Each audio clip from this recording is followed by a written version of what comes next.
نبی پاک صلی اللہ تعالی علیہ وسلم نے حج ایک فرمایا، قربانی حضور جس دن مدینے آئے اس وقت شروع فرمائی، اور ہر سال حضور قربانی دیتے تھے، ہر سال دو جانور ذبح فرمائے۔ یا رسول اللہ صلی اللہ تعالی علیہ وسلم دو کا کیا مقصد فرمایا؟ ایک میری طرف سے، ایک میری غریب امت کی طرف سے۔ یا رسول اللہ صلی اللہ علیہ وسلم کس طرف سے فرمایا؟ ایک میری طرف سے، ایک میری امت کی طرف سے۔ کبھی فرمایا ایک میری طرف سے، ایک میرے اہل بیت اور میری امت کی طرف سے۔ دو جانور حضور نے ذبح فرمائے، اور پھر میرے حبیب پاک صلی اللہ تعالی علیہ وسلم کے غلام مولا علی شیر خدا، ابن ماجہ کی روایت ہے، حضرت علی شیر خدا فرماتے ہیں کہ نبی پاک علیہ الصلوۃ والسلام دو جانور ذبح کرتے تھے۔ خود حضرت علی کی جب باری آئی تو انہوں نے بھی دو فرمائے۔ تو صحابہ نے پوچھا کہ علی دو کیوں؟ دو کس لیے؟ تو حضرت علی رضی اللہ تعالیٰ عنہ فرمانے لگے مجھے میرے حبیب نے وصیت فرمائی تھی کہ علی تو نے دو کرنے، ایک اپنی طرف سے کیا کرنا، ایک میری طرف سے کرنا۔ تو میں ایک اپنی طرف سے دیتا ہوں، ایک اپنے نبی پاک کی طرف سے دیتا ہوں صلی اللہ علیہ۔ دو جانور۔ آپ لوگوں نے سنی ہوئی ہے یہ بات کہ مہینہ کھانا نہیں پکتا تھا حضور کے گھر میں۔ حضرت عائشہ فرماتی ہیں 3 چاند اور 3 سورج کٹھے کبھی نہیں دیکھے جب ساتھ روٹی بھی کھائی ہو، یعنی 3 دن مسلسل کبھی کھانا نہیں کھایا۔ قربانیاں کتنی دیں؟ بولیے۔ حضرت علی شیر خدا کا مکان کوئی نہیں اپنا، کوئی گھر نہیں بنایا۔ مولا کائنات شیر خدا، میں نے یہ بات پھر دہرا رہا ہوں، پہلے بھی میں نے عرض کی تھی، پکا کرنے کے لیے دہرا رہا ہوں۔ حضرت علی کا کوئی کاروبار نہیں بظاہر۔ بی بی صاحبہ فرماتی ہیں کہ کئی ہفتے صرف سرکہ اور کھجوریں۔ قربانیاں کتنی؟ اسی سارے صاحب لان ٹورے ہیں کہ ساڑھے تے لگ دی ہے کہ نہیں، پکا۔ اور پھر جب بات ہوتی ہے دینے کی تو ماحول اور ہوتا ہے، جب لینے کی باری ہوتی ہے تو ماحول اور ہوتا ہے۔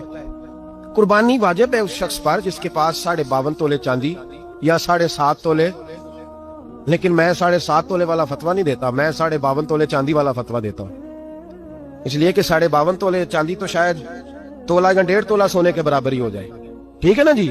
تو 7.5 تولے سونا 50-60 ہزار روپیہ جس آدمی کے اکاؤنٹ میں موجود ہے وہ قربانی کرے۔ بلکہ امام شافعی رحمۃ اللہ علیہ فرمایا کرتے تھے جس نے 3 کمروں کو تالا لگایا ہوا ہے وہ 3 کمرے فارغ ہیں، اس کے کسی کام کے نہیں، ان کی قیمت کا حساب لگائے۔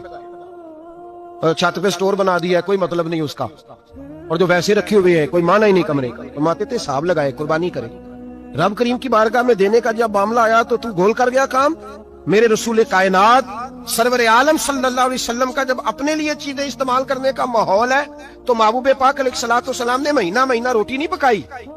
یہاں جو آدمی ہر جمعرات کو 4 کلو بکرے کا گوشت پکاتا ہے اور ہر تیسرے دن مرغی کا گوشت لاتا ہے، وہ قربانی کی باری آتی ہے تو کہتا ہے میرے پہ لگتی نہیں۔ وہ ٹھیک ہے ابا جی لے آئے، ابا جی کی طرف سے قربانی ہے، اس دفعہ ابا جی کی، اگلی دفعہ اماں جی کی، اس سے اگلی دفعہ دادی جی کی۔ او خدا کے بندو، جس آدمی کے پاس پیسے ہیں پہلے اپنی قربانی واجب ہے۔ میری بات کی سمجھ آ رہی ہے عزیزوں کو؟ جو آدمی صاحب استطاعت ہے پہلے کس کی قربانی کرے گا؟ وہ کمائی کرتا ہے، اس کے اپنے اکاؤنٹ میں تنخواہ آتی ہے، ابا جی کے اکاؤنٹ میں نہیں آتی۔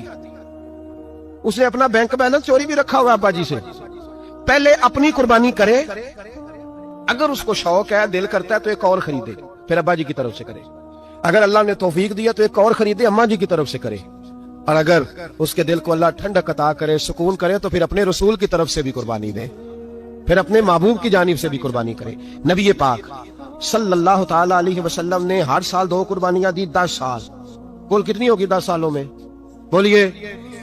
اور جب حضور حج کرنے گئے نبی پاک نے 63 اونٹ ذبح فرمائے۔ ایک اونٹ میں کتنی قربانیاں ہوتی ہیں؟ 63 اونٹ حضور نے ذبح فرمائے۔ اور حدیث بڑی مزیدار ہے، حضرت ابو ہریرہ رضی اللہ تعالیٰ عنہ فرماتے ہیں کہ جب اونٹ ذبح کرنے کی باری آئی تو ہم سوچ رہے تھے، پریشان تھے کہ یہ تو بڑا مشکل ہے ذبح کرنا، بڑا مشکل ہے، اس کو تو نہر کرنا پڑتا ہے، گرانا پڑتا ہے، باندھنا پڑتا ہے، سب سے مشکل کام اونٹ ذبح کرنا ہے۔ تو نبی پاک صلی اللہ علیہ وسلم کی تو عادت کریمہ ہے، اپنے ہاتھ سے ذبح کرتے ہیں حضور۔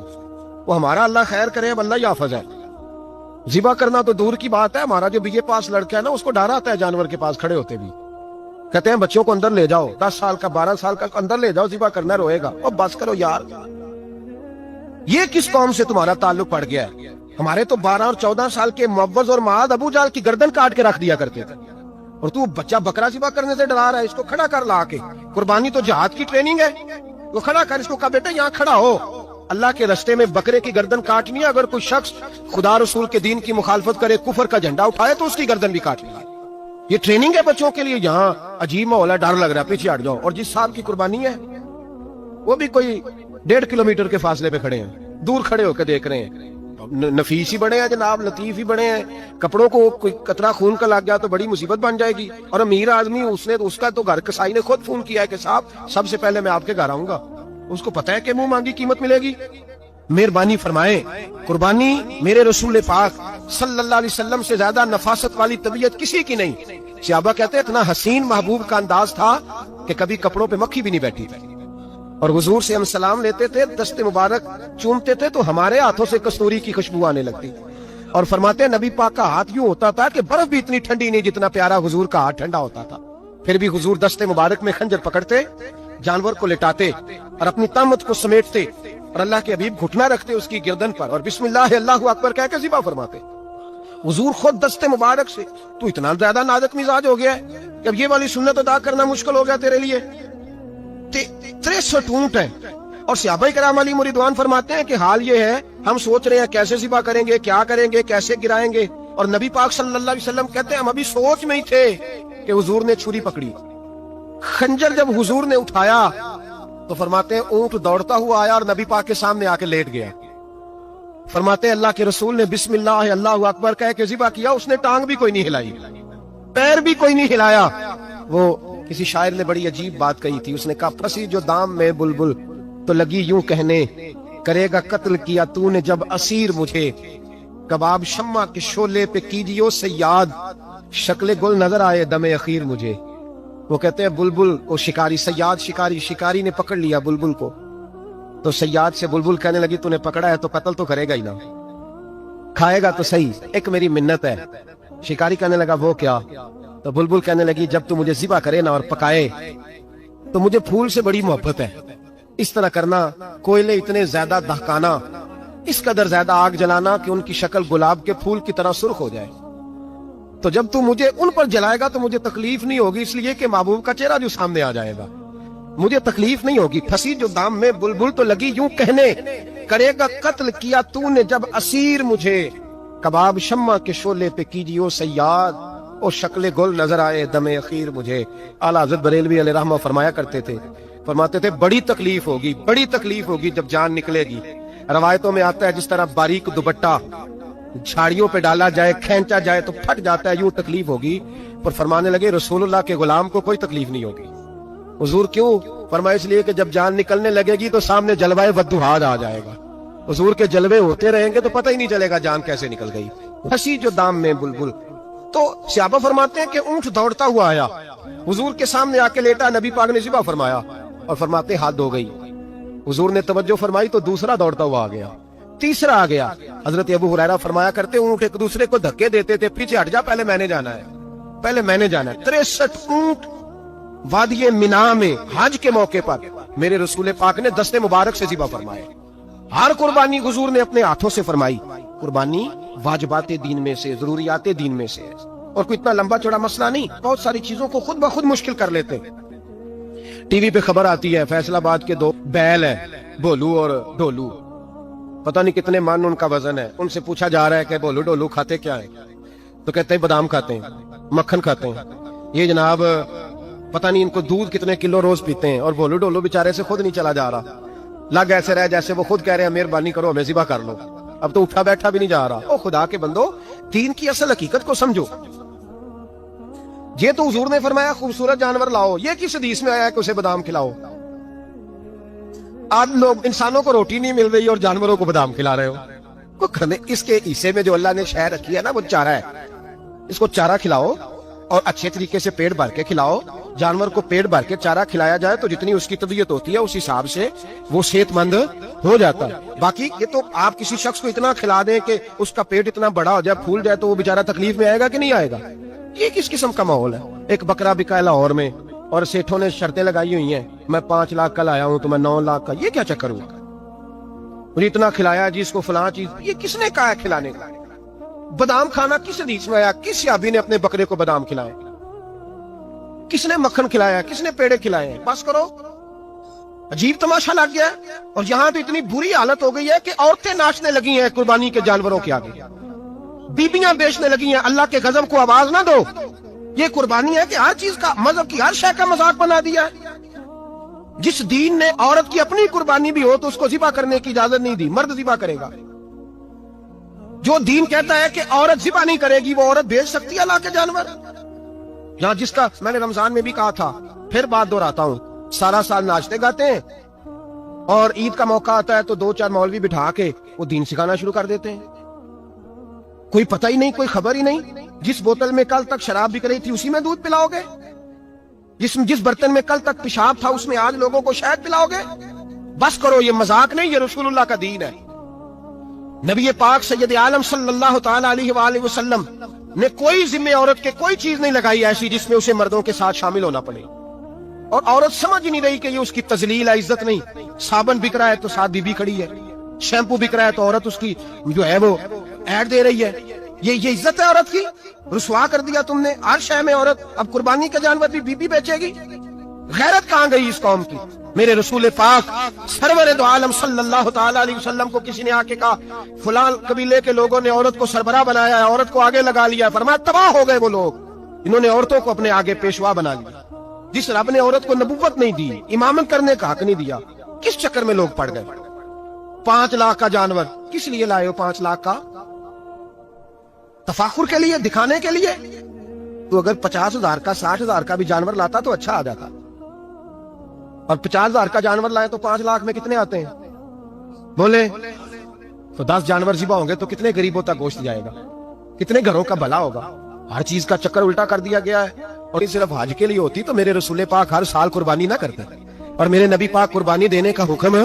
ایک اور بات بڑی لوگ پوچھنے لگے، کہتے جی گائے کی ہوتی ہے، بھینس کی بھی ہوتی ہے کہ نہیں؟ چلو جی اب نئی بات نکل آئی.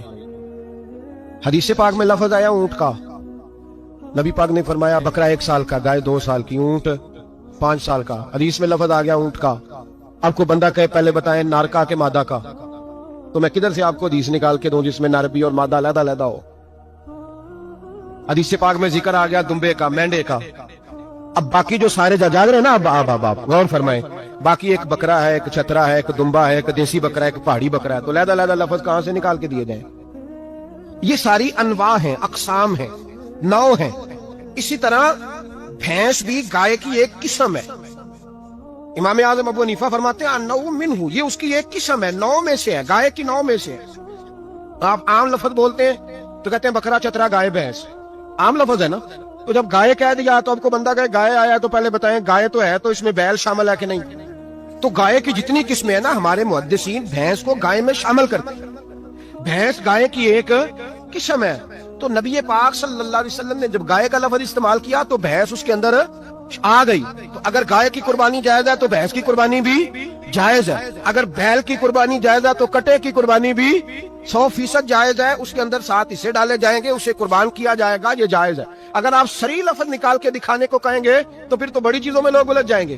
پھر کیسے نکالا جائے گا خسی کی جائز ہے کہ نہیں، جو خسی نہیں اس کی جائز ہے کہ نہیں، فلاں کی. تو ان تفصیلات، ہاں بہت ساری چیزوں کی تفصیلات حدیث میں ہے لیکن ساری چیزوں کی موجود نہیں. اس لیے میرے عزیز یاد رکھیں، بھینس کی قربانی بھی ہوگی، گائے کی بھی ہوگی، بیل کی بھی ہوگی، کٹے کی بھی ہوگی. جن کی نہیں ان کی نہیں. ہم نے کبھی کہا ہرن کی قربانی بھی ہوگی یا مرغی کی قربانی بھی ہوگی. تو حدیث مبارکہ کے اندر جو چیزیں موجود ہیں ان کی جتنی اقسام ہیں ان سب کی قربانی کرنا جائز ہے. اور میرے نبی پاک صلی اللہ علیہ وسلم نے فرمایا جانور خوبصورت ہو، لنگڑا نہ ہو، کانا نہ ہو، زخمی نہ ہو، خوبصورت جانور لاؤ، اس کو لا کے ذبح کرو. لوگ کہتے ہیں چلو اتنے پیسے اللہ کے راستے میں دے دیں، تو یہ کافی نہیں کافی.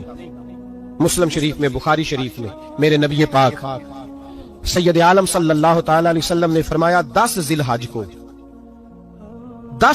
کو اللہ کی نظر میں ابن آدم کا سب سے پسندیدہ عمل. لیکن نا 10 ذی الحج کو، کل کی 10 ذی الحج ہے تو بڑے کام ہوں گے. فجر کی نماز بھی ہوگی، تکبیرات تشریق بھی پڑھی جائیں گی.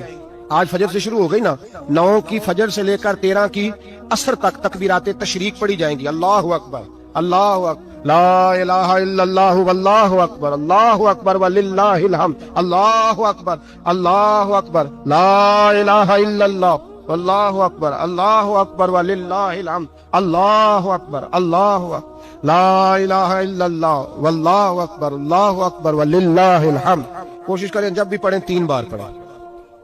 تکبیرات تشریق بھی پڑھی جائیں گی، فجر کی نماز بھی کل ہوگی، عید کی نماز بھی ہوگی، لوگ اور بھی کو ذکر اذکار کریں گے. لیکن میرے نبی پاک صلی اللہ علیہ وسلم نے فرمایا 10 ذی الحج کو اللہ کو اپنے بندے کا جو کام سب سے زیادہ پسند ہے وہ یہ ہے کہ وہ اللہ کے راستے میں جانور کا خون بہائے. حالانکہ نمازیں بھی ہیں، اذکار بھی ہیں، تکبیرات بھی ہیں، سارا کچھ ہے، پر اللہ کو سب سے زیادہ کیا پسند ہے؟ جانور کو قربان کرنا. یہ اللہ کو بڑے خوبصورت لفظ نبی پاک علیہ السلام نے فرمایا، قربانی کا جانور قیامت کے دن اپنے سینگوں اور کھروں سمیت آئے گا، اور جس نے قربانی کی ہوگی اس کی بخشش کروا کے اسے جنت میں لے کر جائے گا. تو فرمایا ابن آدم کا سب سے پسندیدہ عمل یہ، سب سے پسندیدہ، کہ وہ 10 ذی الحج کو قربانی کریں، کوشش کریں خود ذبح کریں اپنا جانور. یہ حضور کی سنت ہے. یہ نہ ہو سکے تو نبی پاک صلی اللہ علیہ وسلم نے اپنے ہاتھوں سے ذبح کرنے لگے حضرت فاطمہ کا جانور. تو فرمایا فاطمہ ادھر آ کے اس کے پاس کھڑی ہو جاؤ، میں تمہارا جانور ذبح کرنے لگا. اپنے جانور کے پاس کھڑے ہوں. میرے جو بھائی ذبح کرنے کا کام کرتے ہیں نا، قصاب ہم کہتے ہیں، سارے قصاب نہیں ہوتے، بہت سارے لوگ یہ سعادت حاصل کرتے ہیں اور بڑی نیکی کا کام کرتے ہیں، اللہ انہیں بڑی بہترین جزا عطا فرمائے گا، بڑا خیر کا کام کرتے ہیں. لیکن چونکہ رش ہوتا ہے ایسے لوگوں کے پاس، تھوڑی جلدی بھی ہوتی ہے، پہلے تو کوشش کریں تکبیر خود ڈالیں. یہ نہیں ہو سکتا تو قریب کھڑے ہوں. ہمارے ہاں ایک رواج یہ بھی ہے کہ 2 بندے ہاتھ رکھتے ہیں، اور ذبح وہ کر رہا ہوتا ہے تو جس کی قربانی ہوتی ہے اس کو کہتے ہیں تو بھی ساتھ ہاتھ رکھ. ہوتا ہے نا جی بہت ساری جگہوں. اب حکم یہ ہے شریعت اسلامیہ کا کہ جب جانور ذبح کریں گے تو پڑھیں گے بسم اللہ اللہ، بسم اللہ اللہ. ہاں نبی پاک صلی اللہ علیہ وسلم نے لمبی دعا پڑھی، صحابہ بھی لمبی دعا، انی وجہت وجہی للذی فطر السماوات والارض حنیفا وما انا من المشرکین، یہ بھی پڑھا. اور پھر میرے رسول پاک صلی اللہ علیہ وسلم نے یہ بھی کہا کہ اللہ میری طرف سے قبول فرما، میری امت، میری اہل بیت کی طرف سے قبول فرما. صحابہ جب جانور ذبح کرنے لگتے پہلے یہ دعا پڑھتے، پھر کہتے اللہم تقبل منا کما تقبلت خلیل کا ابراہیم علیہ السلام وتقبلت حبیب کا محمد صلی اللہ علیہ وسلم، اے اللہ ہم سے بھی قبول فرما جیسے تو نے حضرت ابراہیم سے قبول فرمائی، اور جیسے اپنے حبیب حضرت محمد صلی اللہ علیہ وسلم سے قبول. یہ ساری دعا پڑھیں. اور جب جانور ذبح کرنے لگے تو پھر پڑھیں بسم اللہ اللہ، بسم اللہ اللہ. اچھا 2 آدمیوں نے ہاتھ رکھا ہوا ہے، 2 آدمیوں. اب اگر ایک نے بھی نہ پڑھی بسم اللہ اللہ اکبر تو جانور حلال نہیں ہوگا، دونوں کو پڑھنا پڑے گا. یہ مسئلہ یاد رکھیں. ایک اور بات بھی بتانی ہے آپ، وہ بھی آپ نے یاد رکھنی. قربانی کے بڑے جانور میں کتنے حصے ہوتے ہیں؟ 7. اب 7 حصوں میں 7 کی نیت قربانی کی ہونی چاہیے. 7 6 حصے ڈال گئے، جو چلے تھوڑے سے زیادہ امیر لوگ نہیں تھے، نارمل تھے، انہوں نے 6 حصے ڈال لیے. 7واں امیر آدمی تھا، اس کو جا کے کہا یار ایک حصہ نہیں مل رہا، تو چل تو نے تو 2-3 بکرے لیے ہوئے ہیں، تو بھی شامل ہو جا. اس نے پہلے تو کہا نہیں یار میں نے اب لے لی ہے. پھر جب اصرار کیا تو کہا چلو ٹھیک ہے بڑے گوشت کا قیمہ کرا لیں گے. تو اس طرح کرو، ڈال لو میرا بھی حصہ. اب 6 کی نیت قربانی کی، 7ویں کی گوشت کی، کسی کی بھی قربانی نہیں ہوگی، گئے سارے. اب اس کے لیے شرط کیا ہے کہ اس کو بھی آپ، اصل میں ہمیں مسائل نہیں آتے، نہ ہم سیکھتے ہیں نہ پتہ کرتے ہیں، پھر خرابی ہوتی ہے. اب اس سے کہیں کہ یار قربانی سے پہلے اپنی نیت کا اعادہ کر، اپنی نیت کا اعادہ کر، بتا کہ تیری نیت کیا ہے، اگر غلط ہے تو صحیح کر لے، تاکہ سب کی قربانی تو بتا. یہ جو تو رکھ رہا ہے قربانی، تو کس کی قربانی کر رہا ہے؟ دادا جی کے نام کی، ابا جی کے نام کی، اپنے پیر کے نام کی، استاد کے نام کی، یا رسول پاک صلی اللہ علیہ وسلم کے نام، نبی پاک کے نام؟ اس سے پوچھیں، اور جو وہ نیت بتائے اس نیت کی دعا ہوگی، اس کی طرف سے کہا جائے گا اللہ اس کی طرف سے اسے قبول. میری بات کی سمجھ آ رہی ہے میرے عزیزوں کو؟ اور اس ارادے کے ساتھ قربانی، اگر ایک کی بھی نیت خراب ہو گئی تو مسئلہ بگڑ گیا. پوچھنا نہیں کسی بندے سے بھی کہ قربانی لی ہے کہ نہیں، کسی سے نہیں پوچھنا، کسی سے سوال نہیں کرنا کہ قربانی کا اس دفعہ کیا پروگرام، قطعاً نہیں. سفید پوش آدمی کے لیے مسئلہ بن جاتا ہے وضاحت دینا. جب اللہ تعالیٰ نے سب پر فرض نہیں کی تو ہم کیوں تفتیش کرتے پھرے؟ ایک تو سوال نہیں کرنا، دوسرا خود سے دیکھ لیں کس نے خرید لیا کس نے نہیں خریدی. جنہوں نے نہیں خریدی ان کی لسٹیں بنائیں، لائنیں لگا کے گوشت نہیں بانٹنا، کوشش کرنی ہے دروازے تک دے کے آئے. کریم کا کرم ہم تک پہنچائے تو دروازے تک پہنچائے. اس نے ہمیں دیتے وقت معاذ اللہ کسی قسم کی رسوائی کسی آشکار نہیں ہونے دیا، تو ہم نے بھی بانٹتے وقت کسی کو رسوا نہیں کرنا، پریشان ہے، خوبصورتی سے بانٹنا. ہر سال دنیا قربانی کرتی ہے. رسول پاک علیہ السلام نے حد بندی، یا رسول اللہ قربانی کیا ہے؟ فرمایا جناب ابراہیم کا طریقہ ہے. ہر سال ذکر ہوتا ہے جناب ابراہیم، ہر سال ذکر ہوتا ہے حضرت اسماعیل، ہر جگہ ذکر ہوتا ہے جناب یعقوب کا، جناب یوسف کا. اپنی اولاد کے لیے دعا مانگا کرو، رب لوگوں کے دلوں میں ان کی محبت پیدا فرمائے. بندہ اچھا لگتا ہے، وہ بندہ پیارا لگتا ہے جو اولاد سے پیار کرے، اس سے پیار ہو جاتا ہے جو بچوں سے پیار کرے. اللہ ان کی طرف لوگوں کے دل پھیر دے، پہلے نمازی بنا دے، پھر انہیں ہر دل عزیز بنا دے. اب حضرت ابراہیم کہتے ہیں وَارْزُقْهُم مِّنَ الثَّمَرَاتِ لَعَلَّهُمْ يَشْكُرُونَ، یا اللہ انہیں پھلوں میں سے رزق بھی دے تاکہ یہ تیرا شکر ادا کریں.